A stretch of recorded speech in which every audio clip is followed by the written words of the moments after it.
d'autres groupes, mais c'est une réalité. Piquante à l'heure d'ailleurs où vous présentez une réforme constitutionnelle. Mais la vérité, chers amis et collègues de République En Marche, elle est dans ce que vous faites. Un refus systématique de débattre de quelconque projet de loi quand il ne vient pas de vous. Et ça devient insupportable.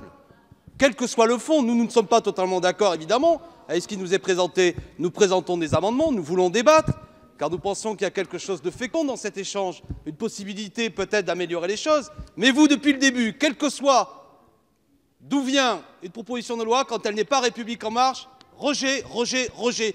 À quel point on se demande à quoi sert ce type de journée? À quoi jouons-nous? Ça devient lassant, ça devient presque grotesque.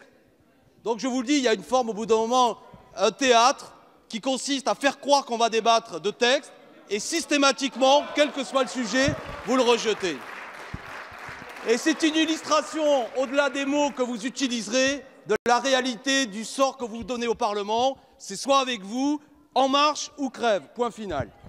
Pour le fond, il y avait beaucoup de choses à dire, et notamment l'idée d'améliorer le covoiturage, l'idée d'une prise en charge supérieure que nous proposions pour les employeurs pour ce ticket carburant, la possibilité de mettre fin à toutes ces distances entre le domicile et le travail.